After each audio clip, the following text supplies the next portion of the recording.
We have Paul Ross on the line here tonight. Paul, I really appreciate it. And I've been looking forward to this conversation. So I appreciate, we had a little shuffle of the calendar, but we finally got it settled down. And I really wanted to talk to you because, first of all, everybody should check out your book called Subtle Words That Sell: How to Get Your Prospects to Convince Themselves to Buy and Add Top Dollars to Your Bottom Line. There's some strategies and tips in there that we're really going to tackle here tonight because everybody in real estate investing land, especially when they're starting out, they're squeezing out every inch and penny of that marketing dollar and not making proper use of those leads and opportunities that come to them. And I think a lot of the strategies that you talk about in your book and some of the videos I've seen online, I think would really go a long way to help them get some more deals. Thank you. Let's start things off. Like I've always said, I really want everybody to be able to find you. So Speaker Paul Ross, and the last name is ROSS. My Minnesotan accent sometimes gets that screwed up at the end, those S's. So Minnesota Speaker PaulRoss.com to find out more information. And I know there's some videos and some other information out there for people.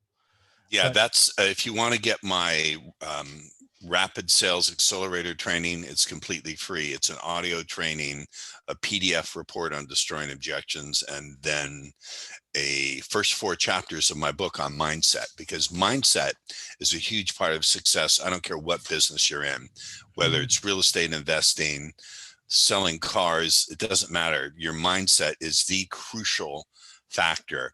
You know as very well as I do that even real estate investing, 20% of it is the technical aspect. 80% is the mindset, knowing how to execute, believing that you can execute. Getting all that stuff correct is huge. Right.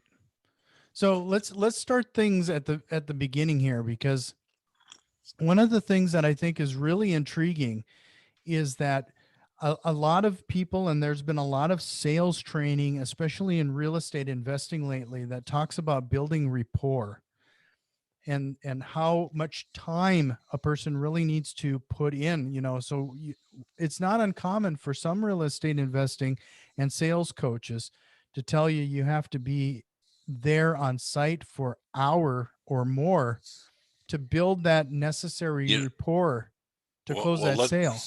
Let's talk about this, because first of all, I'm going to make some controversial statements. A lot of what I say is coloring outside the lines. My cats are annoying me. From we were having a little pre-talk, and I said my supervisors are here today, and I may have to pause and throw them out, but they tend to howl at the door. Rapport, I think, is overrated. Rapport is only a subset of the larger picture, which is responsiveness. You want your client or prospect responsive to you in a positive way. So rapport is just a tool that serves that larger goal. And rapport has dangers. Let me tell you the big number one danger of rapport, and exactly why you've got to get your mindset right before you get in rapport with someone. See, if you're in deep rapport with someone, then you're going to be sharing feelings. Your prospect is going to be your potential client. Your client is going to be feeling what you feel if you're really in deep rapport. So if you're feeling anxious, nervous, uncertain, what are they going to be feeling? The same. But they're not going to be able to identify why. They're not going to be able to say, I'm in rapport with this person who's feeling anxious, nervous, uncertain.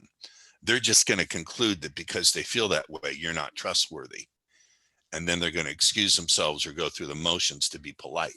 So rapport is dangerous unless you get your mindset done properly. That's why the first 4 chapters of my book, the first section of my training, the first of my recorded training, the first day of any weekend training I do, now that COVID's here, we do it all virtually. Get your mindset right. But the most important thing to understand is people don't have an hour's worth of focus to give you. How are you going to stay interesting, entertaining, interested in them, etc. So I say, contrary to what everyone else is telling you, if you know how to tap into the power of the subconscious or unconscious mind and influence the other person on a subconscious level, you can go beyond rapport and get leadership, enroll them in the notion that you are their leader in a matter of 2 minutes, 3 minutes, using some suggestion words that I call implied relationship words. Let me back up because I feel the need to clarify. I'm a hypnotist. I've been doing hypnosis for 30 years. I can tell you that while we want to believe that we decide for rational reasons, 80% of the way we decide is based on our feelings about the other person. And that is because of unconscious influence. So if your sales process is working for you, great. I'm not asking you to abandon it. I'm simply saying, take the power of unconscious suggestion, the power to influence people on the subconscious level, and sprinkle that in, and you'll see a massive change in your results. Does that make sense? Yeah. Could you give us like some examples on how that Yes. would work? Let me give you the words. The words are, these are a few of them. We explore together, invite, and share. Let me string those together. So I would say something like, before we explore this opportunity together, I just want to invite you to please share the questions that naturally arise when a great decision is being made. Instead of saying, as I'm presenting this to you, please ask any questions you might have. When I present something to someone, that's something I'm doing to them, not with them. But when I say we, it sounds like a simple thing, and it is, but it's powerful. Simplicity can be powerful.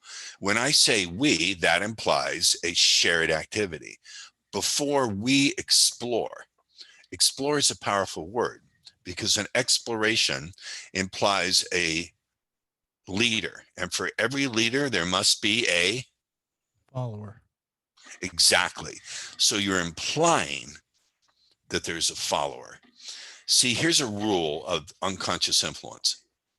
Well, the first rule is you're never selling an investment or real estate or any product or service. You're always selling decisions and good feelings about decisions.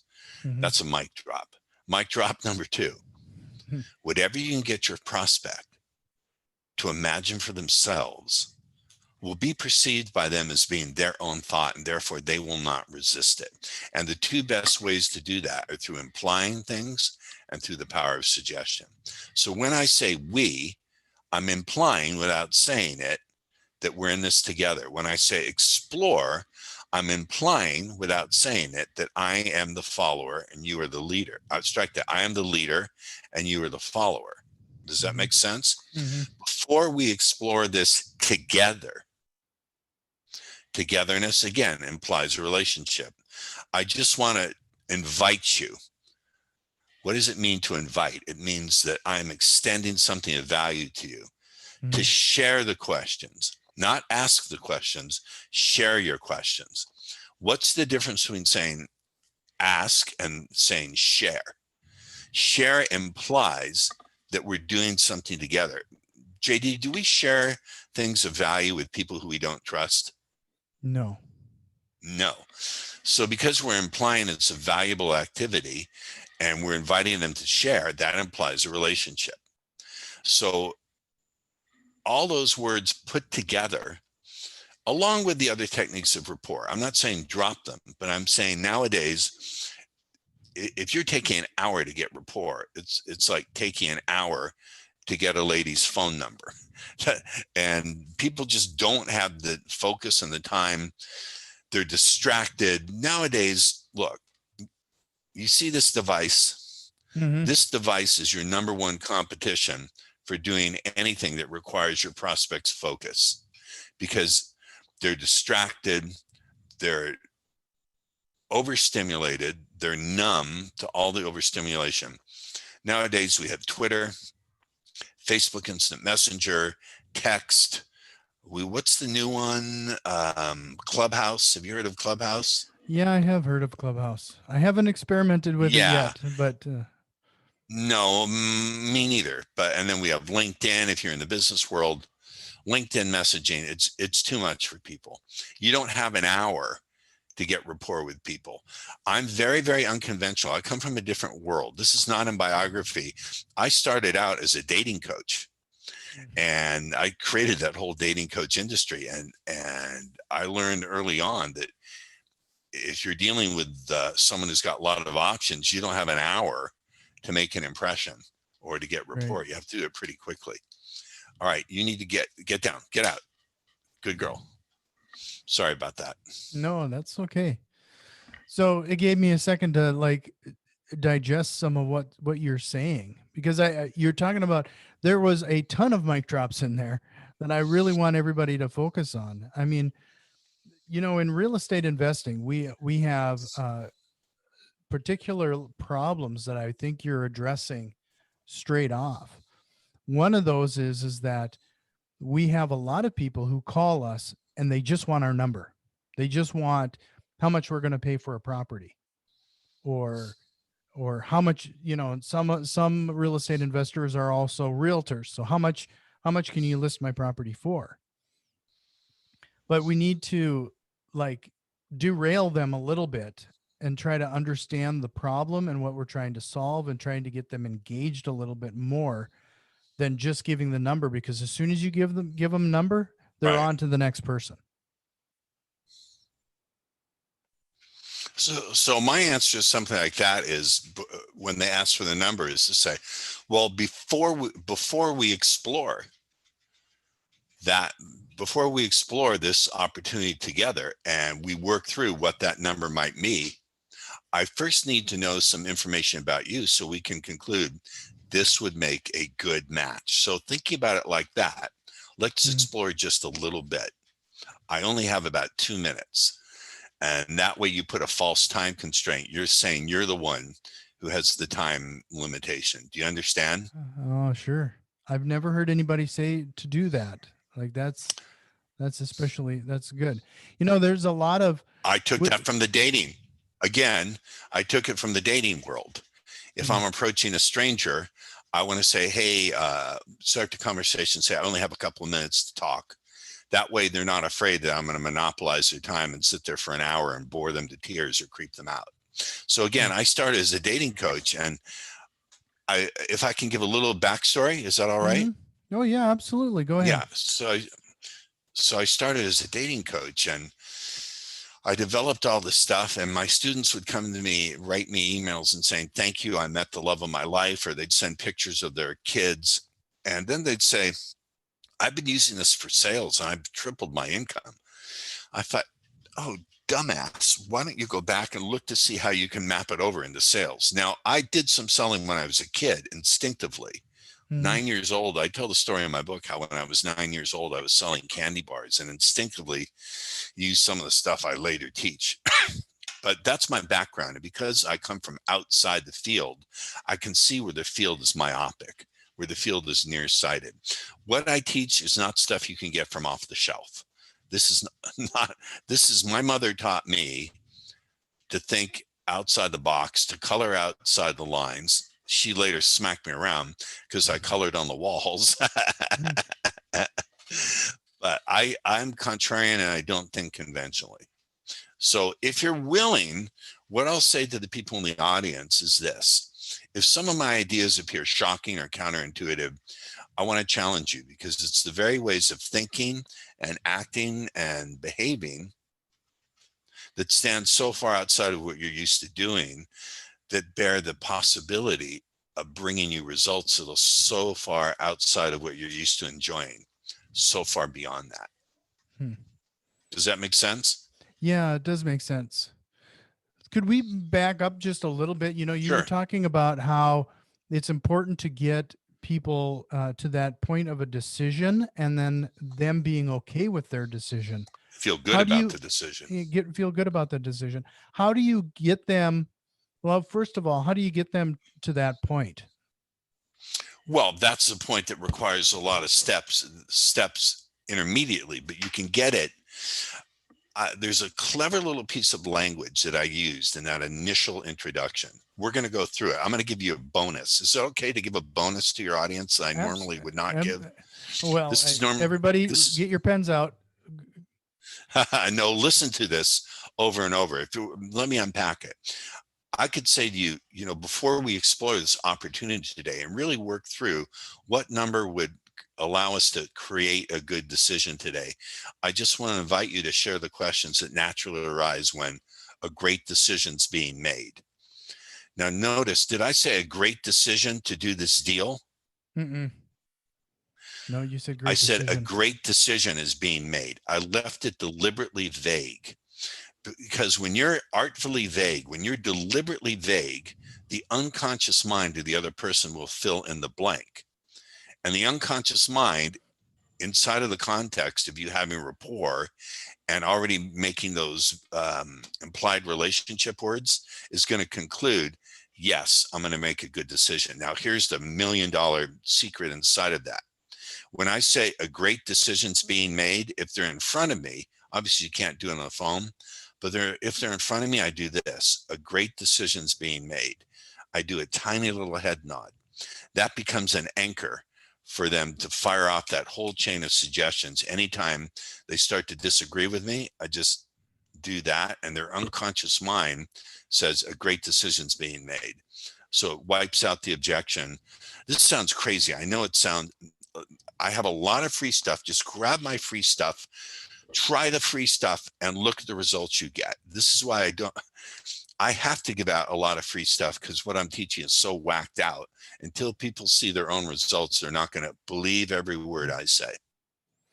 That's really interesting, though, and I can understand how that would work. I mean, you're essentially creating a physical gesture and tying it to pieces of this great decision that they're making. So it anchors And them I'm back right. to that point in the conversation. Exactly. It's an anchor. It's an anchor. Now, once you set up that anchor, you can fire it off anytime. So if they start to disagree with you, you just go, well, I see your point. And I'm wondering if you could stop and find yourself looking at it another way. Now, let me just point out there, I used a trance phrase. The trance phrase was find yourself. JD, let me ask you about your own personal experience.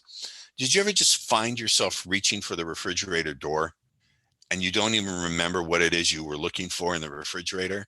Oh, absolutely. You I've ever gotten to be find your that age. I walk into other rooms and I can't remember why I walked in. Well, you need to date someone really young like me. You ever find too much information? You ever find yourself falling in love? I did 25 years ago. Do you ever find yourself falling out of love and thinking, what the hell was I thinking? Yeah, well, that's a long time ago. You ever find yourself driving along the highway and suddenly you recognize, wait a minute, I just went 10 miles and don't remember any of it. Oh, yeah, that happens all the time. So these are all hypnotic phenomena that happen anyway. Here's a key understanding about hypnosis. Hypnosis doesn't make you do anything that you don't already do naturalistically. All the things are already in there. Those phenomena, those actions of doing things without consciously participating in them happen anyway. All that suggestion does, or hypnosis, or whatever you want to call it, all it does is take those processes in the brain and trigger them at your command. So when I say something like, find yourself, I don't know all the ways you might stop and find yourself seeing it in a different way. Find yourself. What does it mean to find yourself? It means you're going to do something on the unconscious level. There's no need to consciously participate, and it's not possible to resist. So let's say the person on the other side of the investment deal is being a little bit balking and being difficult. You can say, I understand, and I don't know all the ways you might stop. Stop is another hypnotic word because it literally commands them to stop. Stop. And find yourself thinking about this a different way. Now, did I say what the different way is? Mm-mm. No. So once again, it puts their mind on blank. This is what I call a pattern interrupt. We interrupt people's pattern. When people say, you know, I really am not sure, I think that's a bad idea, they're expecting you to either argue or give up or to give them reasons why it's a good idea. They're not expecting you to interrupt their pattern that way and to hypnotically suggest that they see it in a different way. Once you've suggested that they see it in a different way and they accept that suggestion, then you can give them the specifics. I'm going to do $1 million mic drop again. Here we go. Here's the mic. Okay, make note, Here's everybody. the drop, and here's the information. Here's the information. Again, when you can be vague, it's very powerful. And when you can be specific at the right time, it's very powerful. Before you give the facts, figures, numbers, data, create that space in your prospect's mind where they want to believe you. And the way you do that is with a pattern interrupt. People are pattern making machines. When you interrupt their expected pattern of response, they don't know what to do. You create a window of suggestibility. And again, if I can tell a story, I learned this as a dating coach. I had a client who wanted me to take him to a restaurant and teach him how to meet women. And I said, no, I don't do that. It's too much work. He offered me 10 grand in cash. 10 grand in cash. I said, okay, bring the cash. And he brought it, literally dumped it on the floor. I counted it in my mind just by looking at it. I thought, okay, I'll take you out.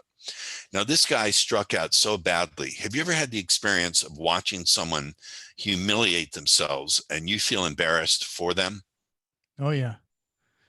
Yeah. That's how I felt. He crashed and burned. Finally, I took him out of there. Now, there's a point to this story. Follow along. It's a powerful lesson to all of you who want to make a lot more money doing real estate investing or any kind of sales. I took him out of there.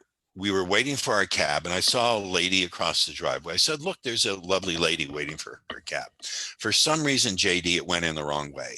She got so angry, she started to swear at me in ways that would make a sailor turn green. Told me to do things with my anatomy that were not physically possible, et cetera, et cetera. And he got very mad. My student went to charge at her. I put my arm out. I said, no, look at her.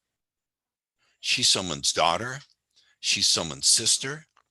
She's someone's best friend. Somewhere, she's deeply loved.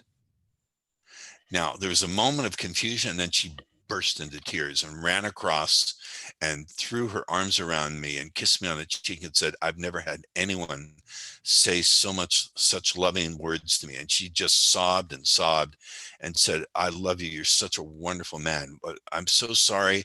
It's not about you. Guys are saying the worst things to me.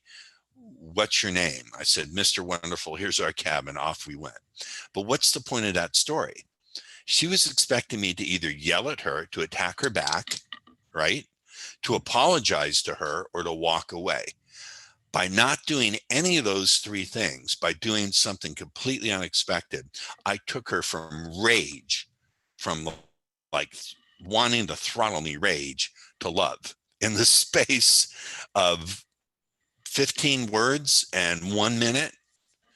So that's the power of the pattern interrupt. So when we pattern interrupt by doing the unexpected, by being vague with our language, using trance words and the power of suggestion, then we can give people the facts, data, and figures about the deal, the cash flow numbers, the depreciation, et cetera, et cetera. I'm not an expert in real estate investing, but I know some of the basics. But when you know how to be vague and when to be specific, there's a time in a deal to be vague and there's a time to be specific. Knowing when to do which is a super advanced skill. I can't teach that to everyone because you have to be super bright to get that one. But knowing how to do that will put so much money in your pocket and turn this whole process into magic. You'll love doing it because you'll be able to predict the milestones. Mm-hmm. No, so I got, you're just opening a Pandora's box of questions. Told you want to go more than half an hour. I'm open, man. I love this. Just keep going. So before we do, though, I'm going to put people on the hook again. Make sure you head over to speakerpaulross.com. Take advantage of Paul's free offer there. I mean, That's actually at paulrossbook.com. Paul Ross book. Oh, okay. Go to The paulrossbook.com. Paul Ross Speaker, book. but if you're interested in booking a consult with me, go to speakerpaulross.com/apply.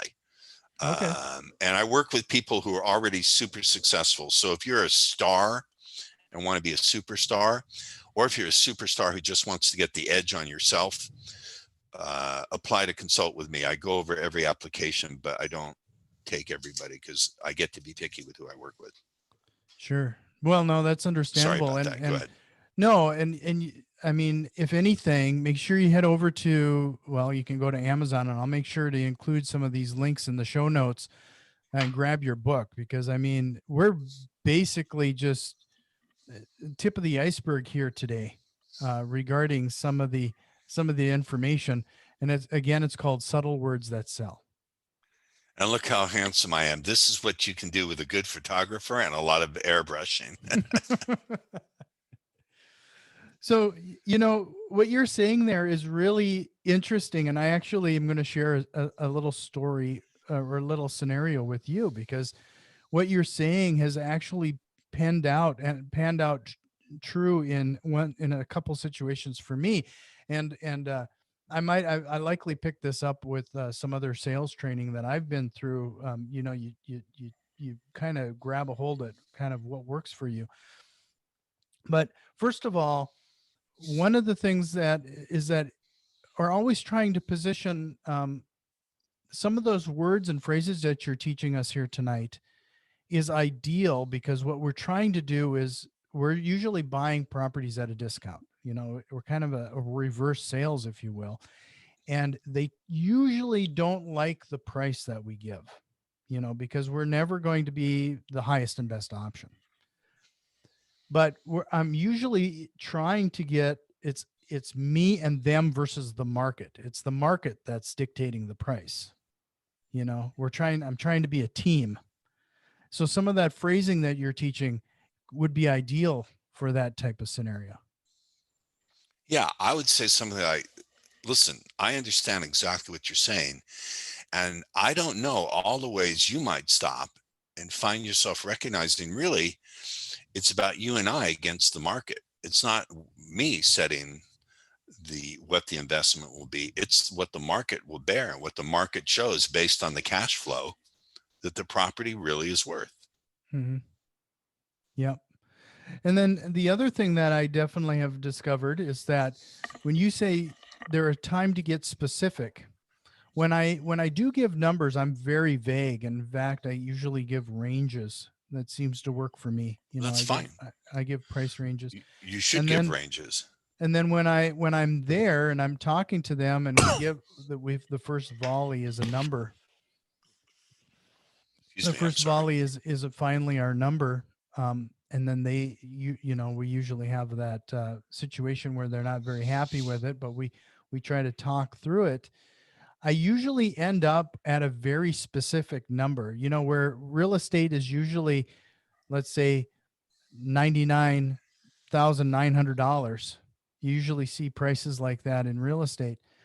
When I'm talking to a seller directly, I will at times will throw out $97,912. You know, like a really, It's a great pattern interrupt. It's a pattern really, interrupt. it's a real detailed number. And I would make the argument that I get those type of numbers accepted higher than It's a great pattern interrupt. I was talking to my brother the other night, and he said he needed a vet to come to the house, a mobile veterinarian for his dog. And he said, "What is the visit fee?" And they said $80.40. And he was talking to me. He said, "What's the 40 cents for?" And like, it's crazy, but it's a pattern interrupt. The reason it works, JD, is it's unlike anything they've heard before. It's a pattern interrupt. Do we understand the power of the pattern interrupt? Yeah, that's definitely something that I'm going to employ myself. I mean, that's something to definitely incorporate. It's fun. Yeah. And it's tons of fun. And what I think, and I'm going to say I'll be the first one to be the victim of it, is when I do get a real estate, somebody who is who's downright angry, like the scenario that you've said, they don't like our number, you're trying to rob me, kind of a situation. Doing a pattern interrupt would be better than what I do today, which would be some more times than not, just let the deal die, let the opportunity. So if someone says, you're trying to rob me, I would use what I call agreement frames. I would say, I agree. It's important that we both find a way to feel happy about this deal. And Mhm. I don't expect that to happen any faster than we can both take a breath, step back, and recognize there's a way where we can make this work. So as that's happening, let's take a reset for a minute and look at a number that we both can be really happy with. Is that fair? Now, did I say anything specific there? No, again, you're pretty No, vague. it's vague. And so the unconscious mind will find a way to do that. And then what you do is you go, and because you're in rapport with them, they'll copy that behavior. You don't say, just take a breath and let it out. You demonstrate the behavior you want them to do. And now you've created a blank slate and you can go back. And so you fudge the number a little bit and get close. You're a good negotiator. You know, you never throw out the number that you're ultimately going to settle on. You know that. You're right. And oftentimes they're posturing. They're posturing. Their cash flow number is so they're desperate to unload the property because they have financial problems elsewhere and they have to unload the property.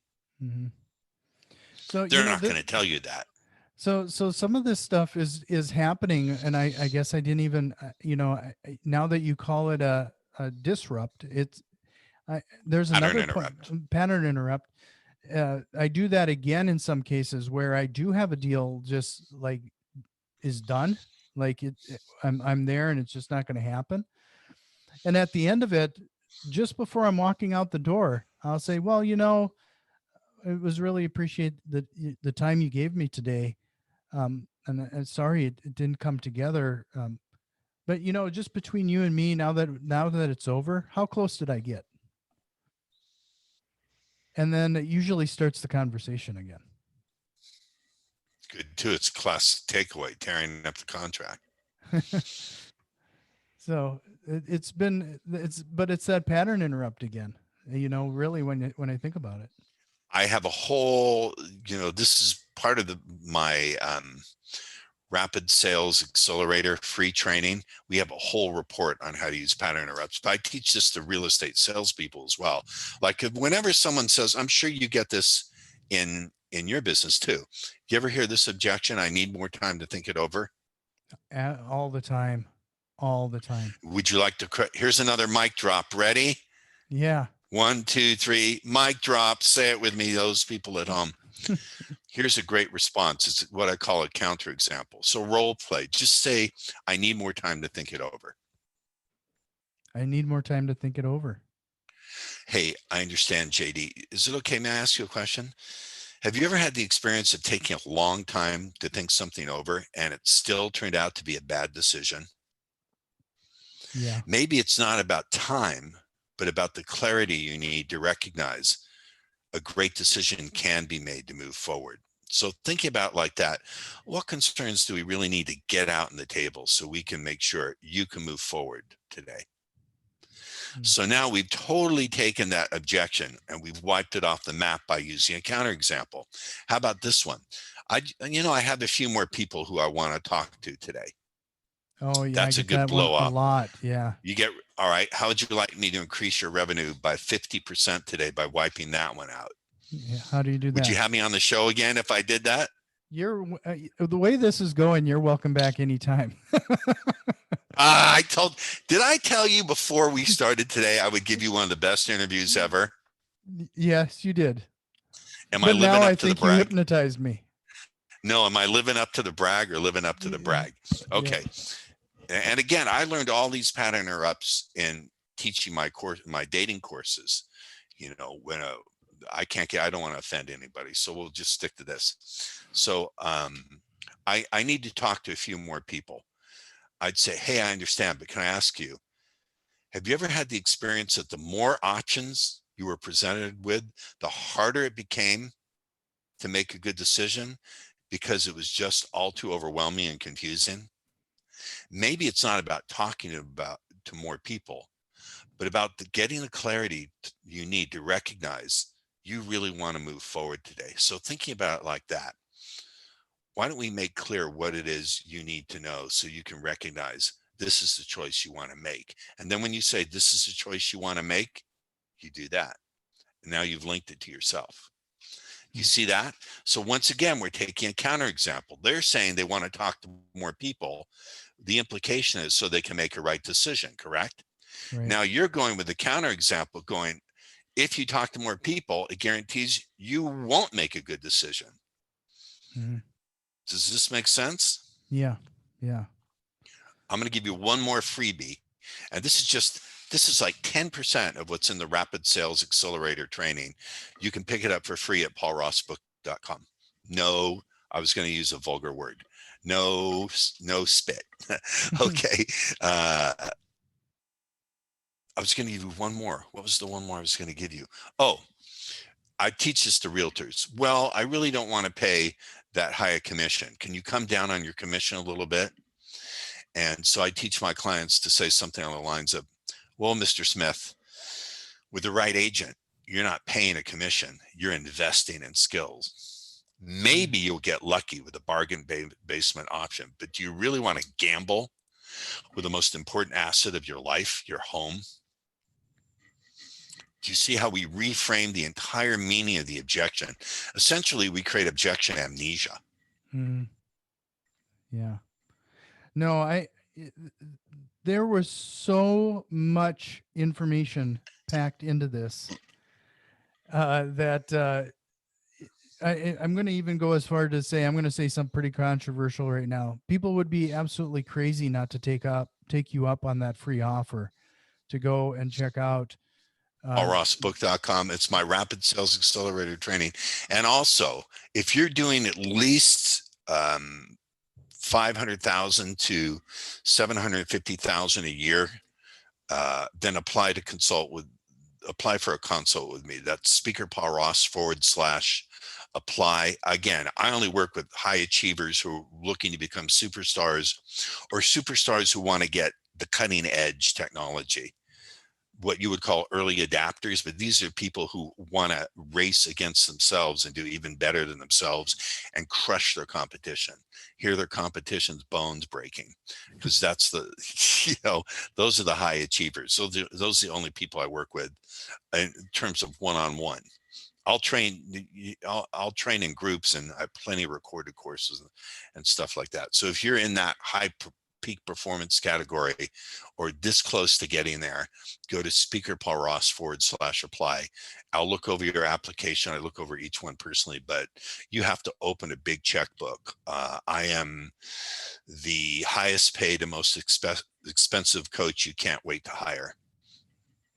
Well, I really appreciate your time here tonight. This has been eye-opening to say the least. And I will definitely make sure to include all of the links in the show notes. Thank you.